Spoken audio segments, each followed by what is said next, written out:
नमस्कार दोस्तों, स्वागत है आपका मेरी YouTube ID GK list by Pradeep Swami Hisar. आज हम पढ़ेंगे सीईटी का 2025 का पेपर जो मॉर्निंग में हुआ था पहले दिन। उसके हमने फर्स्ट पार्ट में 40 क्वेश्चन किए थे। आज हम आगे क्वेश्चन को हल करेंगे 40 से 70 तक।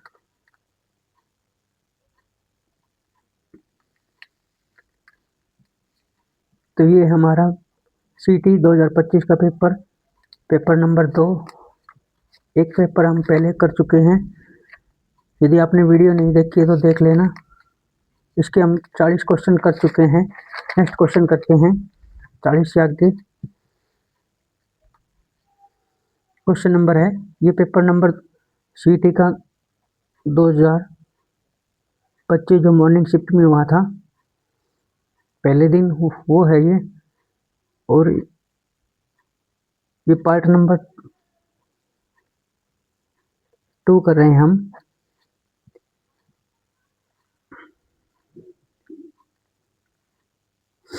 क्वेश्चन नंबर 41, दूसरी पीढ़ी के कंप्यूटरों में किस प्रकार की भाषा का उपयोग किया गया था? दूसरी पीढ़ी के कंप्यूटरों में किस प्रकार की भाषा का उपयोग किया गया था? तो ये किया गया था असेंबली भाषा का।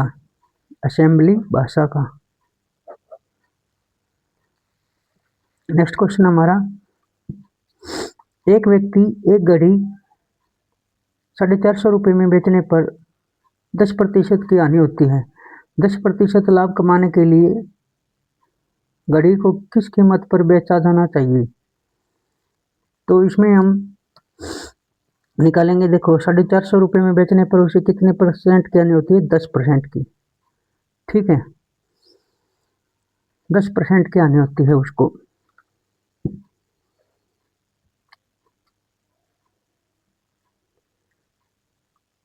तो मान लो कि यदि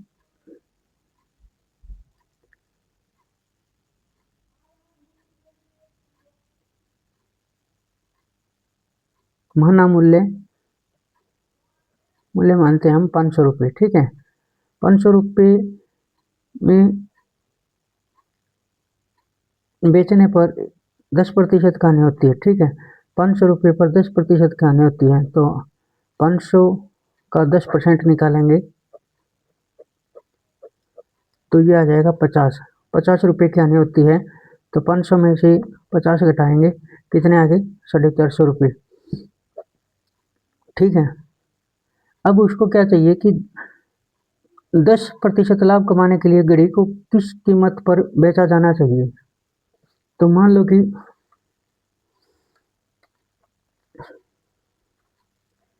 अब 10% लाभ लेना है। 500 का 10% फिर निकालो। 500 का 10% कितना आएगा? वही आएगा 50 रुपये। 2 जीरो से 2 जीरो करेंगे 50 रुपये। अब 500 में 50 रुपये जोड़ेंगे तो ये आ जाएगा हमारे पास 550 रुपये। मतलब 10% लाभ लेने के लिए उसे 550 रुपये की घड़ी बेचनी पड़ेगी।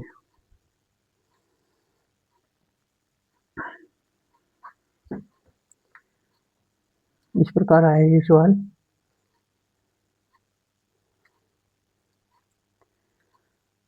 हमने इसमें मूल्य रख के देखा है इन ऑप्शनों में से। 500 रुपये, देखो 500 रुपये दिया हुआ है, 500 रुपये रखा, 10% निकाला तो आ गया ये 50। 500 में से घटाएंगे 450 रुपये। 450 रुपये में बेचने पर उसे 10% की हानि होती है। और 10% लाभ के कमाने के लिए किस कीमत पर बेचा जाना चाहिए? या 500 का 10% पे निकाला 50 आया। 500 में 50 जोड़ेंगे 550। 550 रुपये में वो बेचे तब उसको 10% लाभ होगा।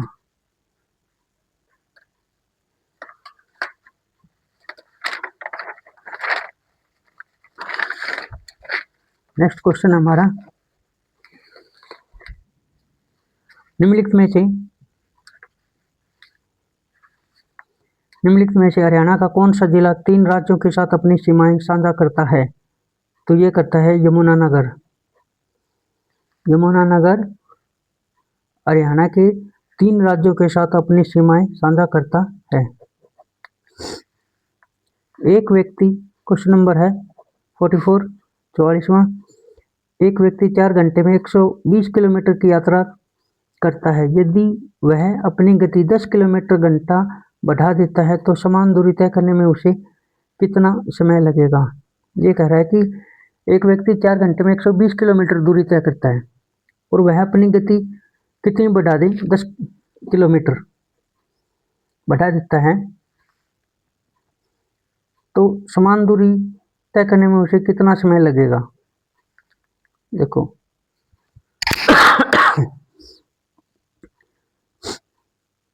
4 घंटे में कितनी दूरी तय करता है, 120 किलोमीटर। 1 घंटे में दूरी तय करेगा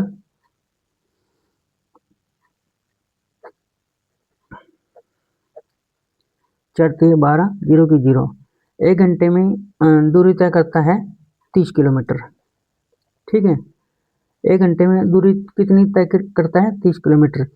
यदि वह अपनी गति 10 किलोमीटर प्रति घंटा बढ़ा देता है, मतलब अब ये कह रहा है कि 1 घंटे में वो 10 किलोमीटर गति बढ़ा दे तो 1 घंटे में कितनी दूरी करता है, 30 किलोमीटर। और 10 इसमें बढ़ा दें हम, 30 में 10 जोड़ेंगे 40।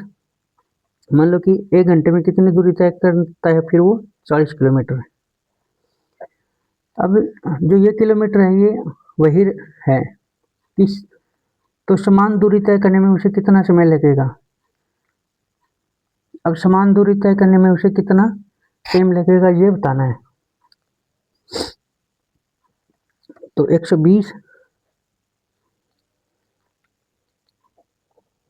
डिवाइड बाई 40, 0 से 0 काटेंगे, 4 3 12, तो ये आंसर आ जाएगा हमारा 3 घंटे। आंसर कितना आया, 3 घंटे। एक बार दोबारा से देखो, 4 घंटे में 120 किलोमीटर दूरी तय करता है, तो 4 घंटे में 120 किलोमीटर। 1 घंटे में कितनी दूरी तय करेगा, 30 किलोमीटर। अब कह रहा है कि प्रति घंटे में 10 किलोमीटर घंटा बढ़ा दिया जाए, तो 30 में 10 जोड़ेंगे 40। अब 1 घंटे में कितने किलोमीटर दूरी तय करता है, 40 किलोमीटर। और 120 किलोमीटर दूरी तय करेगा, 120 डिवाइड बाई 40 काटेंगे तो 3 आ जाएगा, 3 घंटे। ये राइट आंसर है। मैं आशा करता हूँ कि ये आपके समझ में आ गया होगा। नेक्स्ट क्वेश्चन है 44। इस संरक्षित क्षेत्र में दिल्ली पर्वतीय श्रेणी की अंतिम अस्तित्ववान अवशेषों में से एक है, तो ये है असोला भट्टी वन्यजीव अभयारण्य। असोला भट्टी वन्यजीव अभयारण्य इस संरक्षित क्षेत्र में दिल्ली पर्वतीय श्रेणी के अंतिम अस्तित्ववान अवशेषों में से एक है असोला भट्टी वन्यजीव अभयारण्य। नेक्स्ट क्वेश्चन हमारा 46। कोलकाता के पास रिसरा में पहली मील देश में स्थापित की गई, ये की गई थी 1855 में। कोलकाता के पास रिसरा में पहली जूट मिल कब स्थापित की गई थी, 1855 में। कलकत्ता में की गई थी 1855 में पहली जूट मिल।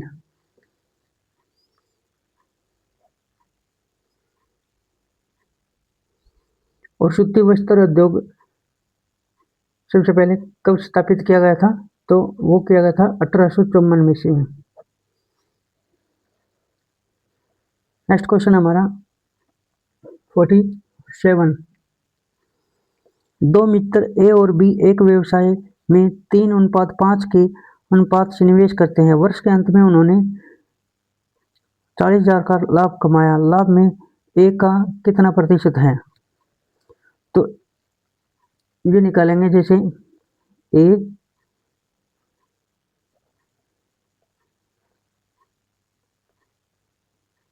और बी, इसका 3:5 है, तो ए का 3 भाग है और बी का 5 भाग है। दोनों का जोड़ कितना होगा, दोनों का जोड़ 3 + 5 कितना हो गया, 8। अब हमें क्या निकालना है, ए का भाग निकालना है। तो ए का भाग कितना होगा, ए का भाग होगा, टोटल भाग कितना है 40,000 गुना में एक, ए का कितना है 3 डिवाइड बाई 8, 8 से काटेंगे 8 पंजू 40, 0 0 0, 5,000 को 3 से मल्टीपल करेंगे तो कितना आ गया ये 15,000। तो ये राइट आंसर है डी, डी इसका राइट आंसर है। एक बार दोबारा से समझाते हैं। ए और बी का अनुपात है 3:5, दोनों का जोड़ होगा अनुपाती जोड़ 8, 3 प्लस में 5 8। ए का भाग निकालना है तो 40,000 मल्टीपल 3 डिवाइड बाई 8 अनुपाती जोड़ आ जाएगा। फिर इसको काटेंगे 8 पंजू 40 और 3 जीरो की 3 जीरो लिखेंगे। अब हमारे पास बच गया 5,000 मल्टीपल 3, तो ये आ जाएगा हमारे पास 15,000 रुपये। इसका राइट आंसर है। नेक्स्ट क्वेश्चन है हमारा 48। हर्ष ने अपनी राजधानी थानेसर से स्थानांतरित की।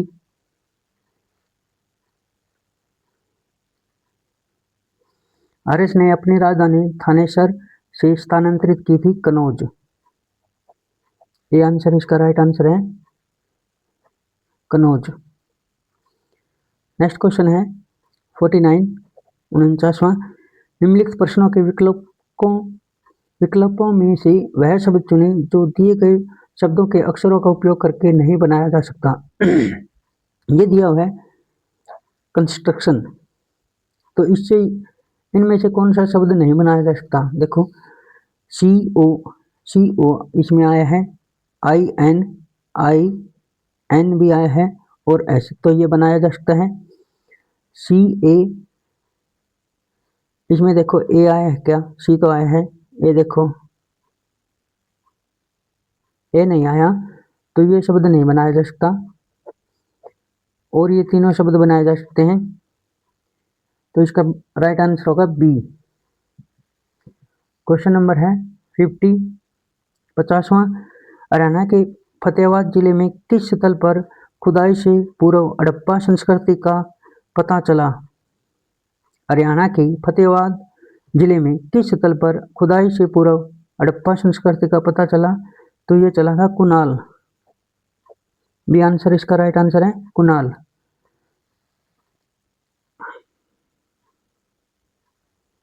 नेक्स्ट क्वेश्चन हमारा 51। एक वेतन में 25% की वृद्धि की जाती है और बाद में नए वेतन का 20% काट लिया जाता है। यदि अंतिम वेतन 12,000 रुपये है तो वास्तविक वेतन क्या था। तो वास्तविक वेतन क्या था, तो इसमें देखेंगे हम। मान लें कि हमारे पास वेतन कितना है 100 रुपये है, ठीक है। 100 रुपये में 25% की वृद्धि करता है, तो 100 पर 25% की वृद्धि कितने हुआ, 100 का 25%, 100 गुना में 25 बटे में 100, 100 से 100 करेंगे, ये आ गया 25, तो 100 प्लस में 25, तो ये आया 25 हमारा। तो 25% वृद्धि करने पर ये कितना आ गया 125 बन गया, ठीक है। अब 20% उसमें काट लिया जाता है, 125 का 20% निकालो, 125 गुना में 20 बटे में 100, 0 से 0, 5 दूनी 10, 5 दूनी 10 और 25, तो उसका कितने रुपए काट लिए मतलब 25 रुपये। अब 125 में से 25 घटाएंगे तो कितना बच गया? 100। वही उत्तर आ गया। देखो 25% बढ़ाया तो बना 125 रुपये।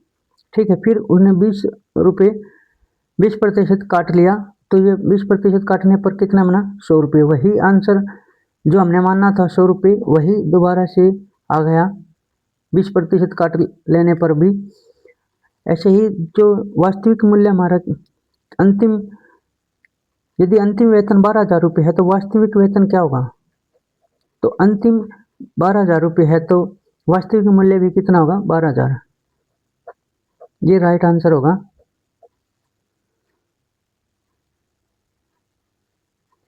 अब ये निकालना चाहते हो तो देखो 12,000 का 25% बढ़ाएंगे, 2 जीरो से 2 जीरो कट गई।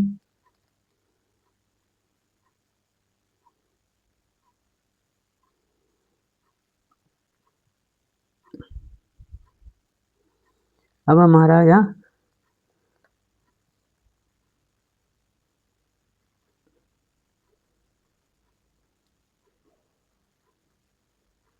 120 बराबर है 25। 120 को 25 को 12 से भाग गुना करेंगे 50।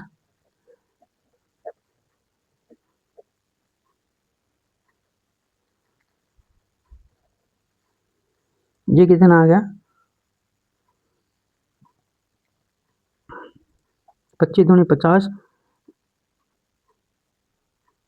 25 दूनी 50 और 25 आएगा यहाँ पे, तो ये आ गया हमारा 300।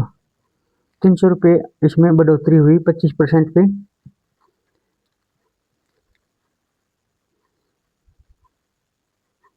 25% पे कितनी हुई? 3,000 की। 120 है ये, 120 मल्टीपल 25 करेंगे तो कितना आ गया? ये 3,000 रुपये आ गया। 3,000 की वृद्धि हुई। और 20% इसका क्या है? काट लिया जाता है, तो वास्तविक मूल्य कितना होगा? 20% 100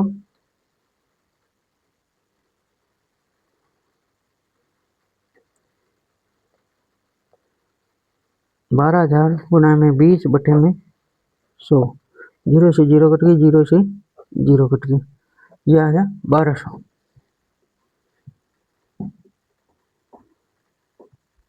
वही आंसर आ जाएगा। ये आपको ये करने की जरूरत नहीं है इतना, ये इतना ही करो, इससे भी आंसर आता है। जो यहाँ आंसर आएगा सेम वही आएगा 12,000।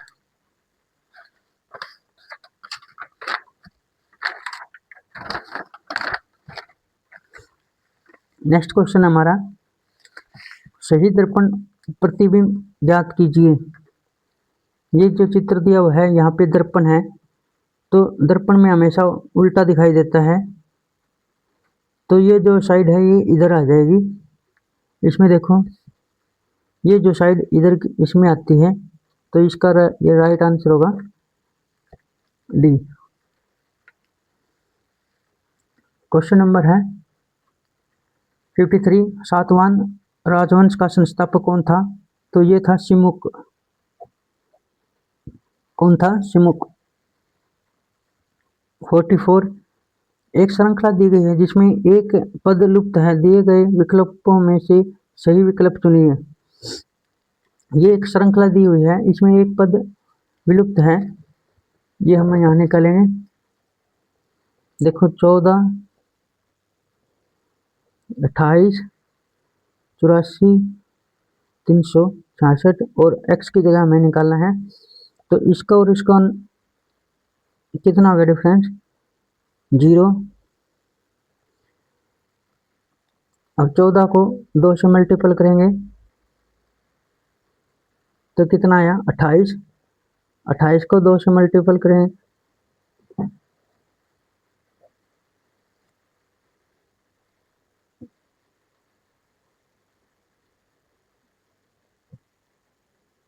इसका और इसका डिफरेंस कितना है? 0। और इसका 14 आता है। 14 को 2 से मल्टीपल करेंगे 28। 28 को अब किससे मल्टीपल करना है? 3 से, तो आ जाएगा 84।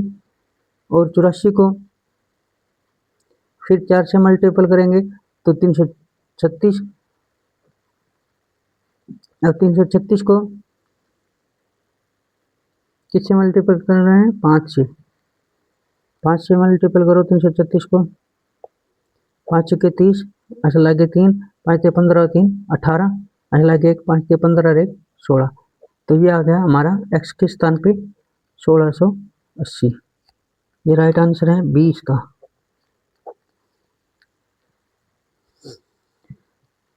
दोबारा से एक बार समझा देते हैं।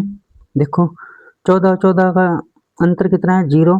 फिर 14 और 28 को, 14 को 2 से मल्टीपल करेंगे तो 28। फिर 28 को 3 से मल्टीपल करेंगे तो 84। मतलब बढ़ती जा रही है संख्या। जैसे पहले 2 से मल्टीपल किया, फिर 3 से, फिर 4 से, फिर 5 से करेंगे। पहले 2 से, फिर 3 से, फिर 4 से, फिर 5 से, इसी रकम को करेंगे। 84 को 4 से किया 336, 336 को 5 से किया 1680। ये आंसर राइट आंसर है इसका। हरियाणा की क्वेश्चन नंबर है 55। हरियाणा की सबसे ऊंची चोटी करहो चोटी किस जिले में स्थित है? ये है पंचकुला में। 1503 है मीटर इसकी ऊंचाई। कई बार क्वेश्चन आया है ये। नेक्स्ट क्वेश्चन है, भारतीय संविधान के अनुच्छेद, क्वेश्चन नंबर 56, भारतीय संविधान के अनुच्छेद 23 और 24 किससे संबंधित है? तो ये है शोषण के विरुद्ध अधिकार।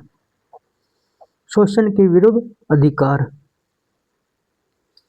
भारतीय संविधान 23 और 24 किससे संबंधित है? शोषण के विरुद्ध अधिकार। 57 है, साइन 90 मल्टीपल कोस 0 थीटा का मान क्या होगा? तो ये होगा 1। देखो साइन 90 गुणा में कोस 0 थीटा का मान कितना होगा? 1। क्वेश्चन नंबर 58, भारतीय संविधान के किस संशोधन ने मौलिक कर्तव्यों को पेश किया? तो ये क्या है? 42वां संशोधन। 42वां संशोधन, ये आंसर इसका राइट आंसर है। क्वेश्चन नंबर है 59, एक कमरे का आयाम 40 मीटर, 25 मीटर और 10 मीटर है। यदि इसमें 2 मीटर 1.25 मीटर और गुना में 1 मीटर आयाम वाले घनाकार बक्सों से भरा जाता है तो भरे जाने वाले बक्सों की संख्या है। देखो पहले इसमें इकाई देखो, यदि इकाई बराबर है तो हमें कुछ करने की जरूरत नहीं है। यदि इकाई बराबर नहीं है तो इकाई फिर बराबर करनी होगी। तो इसमें मीटर है, इसमें मीटर है, इसमें मीटर है, इसमें भी मीटर दिया हुआ है, इसमें मीटर और इसमें मीटर। तो इनमें क्या है? सभी में समान है। तो इसमें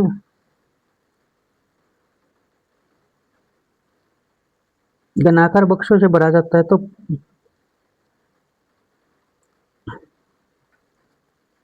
यहाँ निकालेंगे लंबाई गुणा चौड़ाई गुणा ऊंचाई।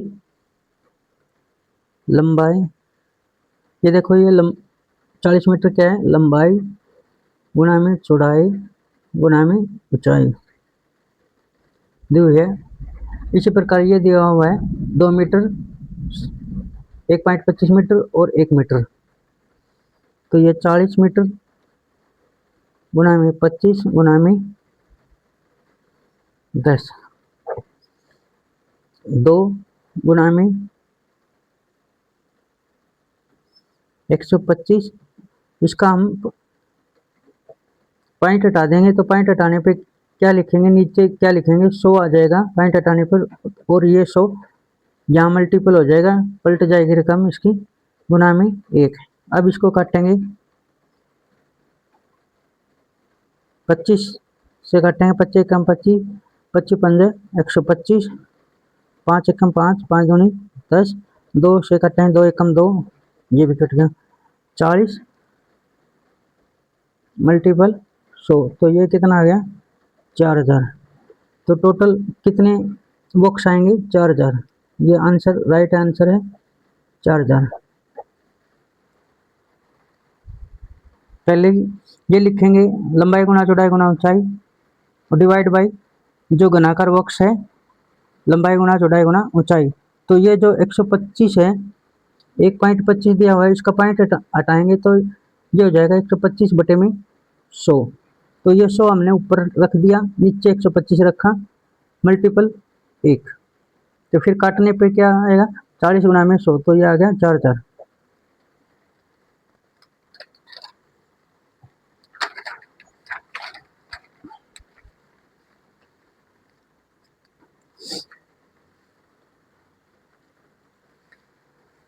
यह है दक्कन के पठारों से संबंधित निम्नलिखित कथनों पर विचार कीजिए। कथन ए, यह पूर्व में पश्चिम घाट और पश्चिम में पूर्वी घाट में से गिरा है।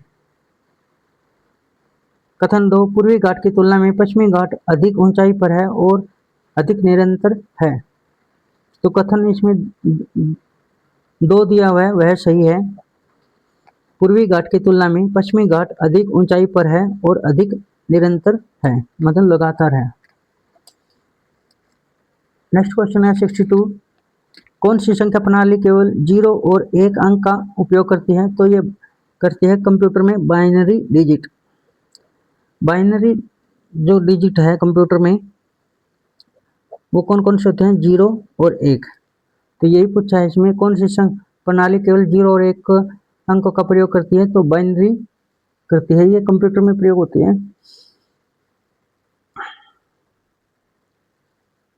नेक्स्ट क्वेश्चन हमारा 63, नीचे दिए गए प्रश्नों में कथन और दो निष्कर्ष दिए गए हैं, वह सही निष्कर्ष चुने जो दिए गए कथनों का तार्किक रूप से अनुसरण करता है। कथन है सुबह की सैर स्वास्थ्य के लिए अच्छी होती है।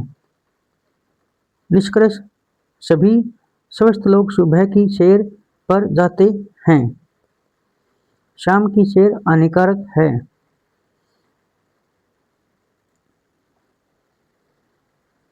कथन क्या दिया है इसमें, सुबह की सैर स्वास्थ्य के लिए अच्छी होती है। यह कह रहा है कि जो सुबह सुबह हम जो घूम के आते हैं वो स्वास्थ्य के लिए अच्छी होती है घूमना। और इसमें निष्कर्ष में दिया गया है कि सभी स्वस्थ लोग सुबह की सैर पर जाते हैं। ये जरूरी नहीं कि स्वस्थ लोग ही जाएंगे, बाकी और भी है वो भी जा सकते हैं। तो ये कथन इसका गलत है। शाम की सैर हानिकारक है, यदि हम शाम को भी सैर करने के लिए जाते हैं तो वो भी लाभदायक होती है, तो ये भी गलत है।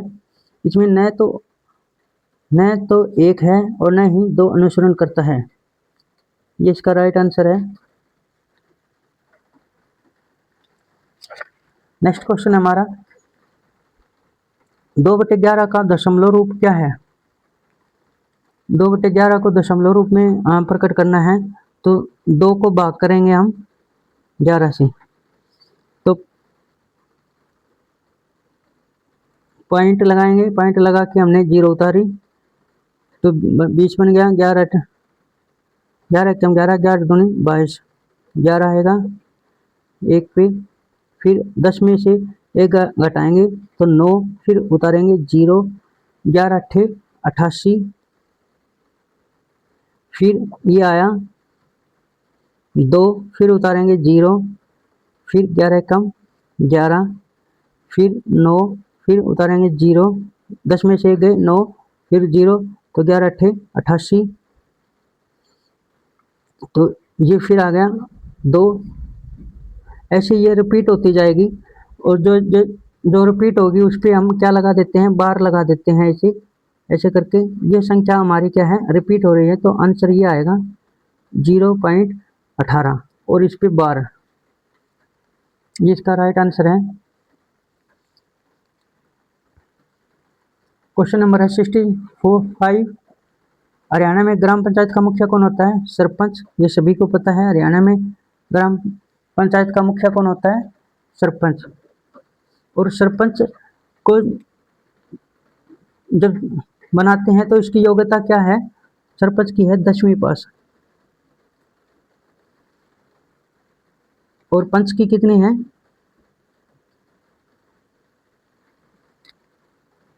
पंच की ये आया है SC कास्ट के लिए कितनी है पंच की योग्यता? 5वीं पास।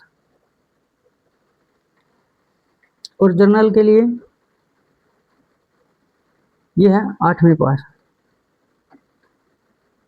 जनरल जाति के लिए 8वीं पास, और पंच SC कास्ट के लिए, अनुसूचित कास्ट अनुसूचित जाति के लिए 5वीं पास। चाहे महिला हो चाहे पुरुष हो 5वीं पास होना चाहिए पंच बनने के लिए, और जनरल के लिए 8वीं पास होना चाहिए, और सरपंच बनने के लिए 10वीं पास होना चाहिए। ये क्वेश्चन आए थे ये पेपर में। नेक्स्ट क्वेश्चन है 66, महत्वपूर्ण संगीत शास्त्रीय ग्रंथ संगीत रत्नाकर के लेखक है सारंगदेव। महत्वपूर्ण संगीत शास्त्रीय ग्रंथ संगीत रत्नाकर के लेखक है सारंगदेव। 67 है, यदि 8,000 को चक्रवर्ती ब्याज से निवेश करने पर 3 वर्ष ब्याज के रूप में 1261 प्राप्त होते हैं तो वार्षिक ब्याज की दर क्या है? तो ये जो ऑप्शन दिए हुए हैं, कई सवाल ऑप्शन से भी निकलते हैं। जैसे हम इसमें चक्रवर्ती ब्याज का सूत्र क्या लगाते हैं, देखो इसको यहाँ निकाल देते हैं। चक्रवर्ती ब्याज का जो सूत्र है क्या है, मूलधन 1 प्लस में दर बटे में 100, और यहाँ पे लिखते हैं समय। तो मूलधन कितना दिया हुआ है इसमें? 8,000 रुपये, 8,000। और इसके अनुसार हम ऑप्शन में से लेते हैं 5%, दर कितनी लेंगे? 5% बटे में 100, और यहाँ पे समय कितना है? 3 वर्ष। 5 एकम 5, 5 दूनी 10, और 0 20, 20 एकम 20, फिर बीच में 1 जोड़ेंगे 21, 21 बटे में 20 गुना में 21 बटे में 20, 3 बार लिखेंगे 21 बटे में 20। ये 3 जीरो से 3 जीरो कट गई, फिर 2 एकम 2, 2 चौके 8, 2 से काटा, और ये 2 से, तो हमारे पास बच गया ये 21 गुना में 21 गुना में 21। तो ये कितना आ गया हमारा?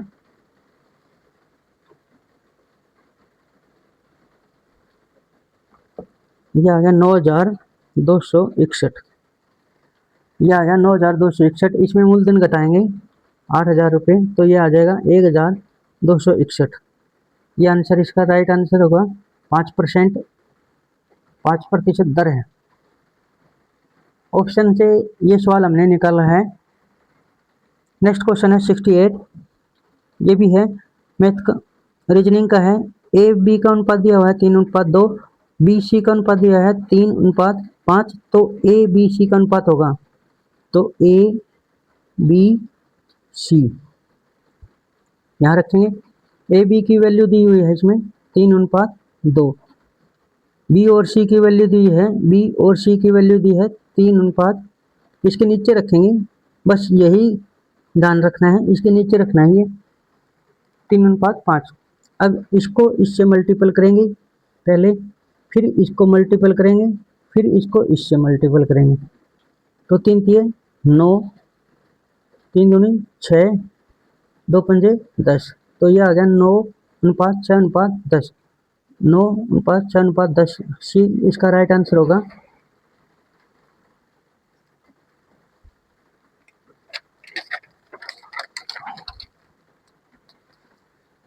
नेक्स्ट क्वेश्चन है 69, नीति आयोग द्वारा जारी कौन सी रिपोर्ट में हरियाणा को अंतिम 5 राज्यों में स्थान दिया गया है?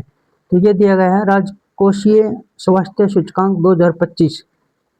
राजकोषीय स्वास्थ्य सूचकांक 2025 की रिपोर्ट के अनुसार हरियाणा को अंतिम 5 राज्यों में स्थान दिया गया है नीति आयोग द्वारा। पहले नीति आयोग का क्या नाम था? योजना आयोग। 2015 में इसका बदल के योजना आयोग का नाम बदल के 2015 में बदला। ये 2015 में योजना आयोग का नाम बदल के क्या कर दिया? नीति आयोग। ये पेपर में आया था क्वेश्चन। नीति आयोग द्वारा जारी कौन सी रिपोर्ट में हरियाणा को अंतिम 5 राज्यों में से स्थान दिया गया है? तो ये दिया गया है राजकोषीय स्वास्थ्य सूचकांक 2025। और नीति आयोग का पहले क्या नाम था? योजना आयोग। नीति आयोग को कब लागू किया गया? 2015 को। नेक्स्ट क्वेश्चन है हमारा 70 ACFHJOQS। तो यहाँ पे क्या आएगा?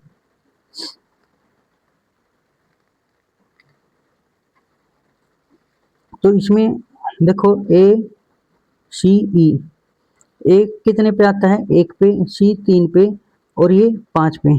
फिर है FHJ, F कितने पे आता है? EF 6 पे, EFGH, H कितने पे आता है? 8 पे और J 10 पे। इसमें अब देखो QOQS, O कितने पे आता है? MNOP, O आता है 15 पे और Q कितने पे आता है? 17 पे, S 19 पे। अब है हमारा यहाँ पे क्या आएगा? यहाँ पे बताना है। तो इसमें देखो कितने कितने का अंतर है इसमें? 15 में 2 जोड़े 17, 17 में 2 जोड़ेंगे 19। अब यहाँ बताना है क्या आएगा? अब 19 में इसमें देखो इसका और इसका अंतर देखना में, इसका और इसका अंतर, इसका और इसका अंतर और इसका और इसका अंतर। इसमें 5 और 1 में कितना अंतर है? 5 का। 8 और 3 का में कितना अंतर है? 5 का। और 10 और 5 का में कितना अंतर है? 5 5 का। तो इसमें 5 5 का अंतर चल रहा है। तो अब हम इसमें O कितने पे आता है हमारा? 15 में। 15 में 5 जोड़ेंगे तो कितना हो गया? 20। 20 पे कौन सा अक्षर आएगा? U। 20 T20, मतलब ऐसे याद रखेंगे। तो 20 पे कौन सा आएगा? T आएगा, सॉरी। Q कितने पे आता है? 17। 17 में 5 जोड़ेंगे कितना आया? 22। 22 पे कौन सा अक्षर आता है? V। जैसे हम जीतते हैं तो V का आकार बनाते हैं, तो मतलब ये कितने पे आएगा? 22 पे। उसके बाद में S कितने पे आते हैं? 19। 19 में 5 जोड़ेंगे कितना आएगा? 24। 24 पे क्या आता है? X। तो राइट आंसर क्या होगा? PVX। इसमें 5 5 का अंतर है, इसमें और इसमें 5 का अंतर है, इसमें और इसमें 5 का अंतर है और इसमें और इसमें 5 का अंतर है। इसी प्रकार हमें ये बनाना है, इसमें 5 का अंतर लेना है, इसमें भी, अगले में भी 5 का और इसमें भी 5 का।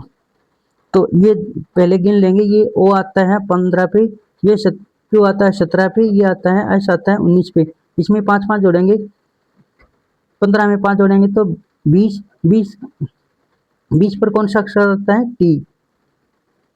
और 17 में 5 जोड़ेंगे तो 22। 22 पे कौन सा अक्षर आता है? V। और 19 में 5 जोड़ेंगे तो कितना है? 24। 24 पे आता है X। ऐसे आए। क्वेश्चन नंबर है 71। एक तस्वीर की ओर इशारा करती हुई लता कहती है, वह मेरे दादा के इकलौते बेटे का बेटा है। तस्वीर में दिख रहे व्यक्ति का लता से क्या संबंध है? तो ये है भाई, भाई का संबंध है ये। 72 क्वेश्चन है, निम्नलिखित में से कौन हरियाणा का एक प्रसिद्ध उर्दू शायर था जिसे ब्रिटिश सरकार द्वारा 1904 में शम्स उल उलेमा की उपाधि दी गई? तो यह दी गई थी अल्ताफ हुसैन अली। अल्ताफ हुसैन अली को कौन सी उपाधि दी गई थी? शम्स अल उलेमा। शम्स अल उलेमा की उपाधि दी गई थी 1904 में अल्ताफ हुसैन अली को। नेक्स्ट क्वेश्चन हमारा हरियाणा के हिसार में देश पर केंद्रीय अनुसंधान संस्थान स्थित है, तो ये है बेहस। हरियाणा के हिसार में बेहस पर केंद्रीय अनुसंधान संस्थान स्थित है।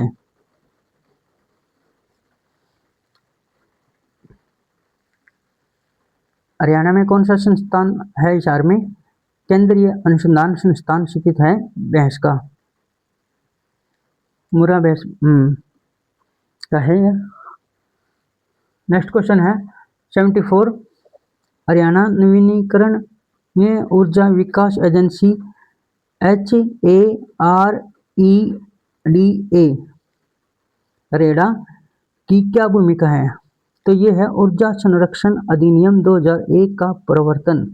ऊर्जा संरक्षण अधिनियम 2001 का प्रवर्तन।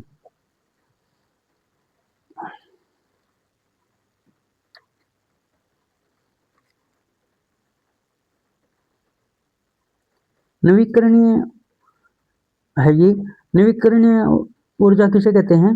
जिन्हें हम दोबारा से प्राप्त कर सकते हैं, जैसे सूर्य की ऊर्जा होगी, पवन ऊर्जा जी। और अनवीकरणीय संसाधन है जिन्हें हम दोबारा से प्राप्त नहीं कर सकते, जैसे मिट्टी का तेल हो गया, पेट्रोल, गैस। नेक्स्ट क्वेश्चन है 75। निम्नलिखित में से कौन ग्वालियर घराना से हरियाणा की एक प्रसिद्ध ख्याल गायक थी? तो ये थी अद्दू खान। अद्दू खान। निम्नलिखित में से कौन ग्वालियर घराना से हरियाणा की एक प्रसिद्ध ख्याल गायक थी? तो ये थे अद्दू खान। तो आज हमने किए हैं 40 से 75 तक क्वेश्चन पार्ट 2 में।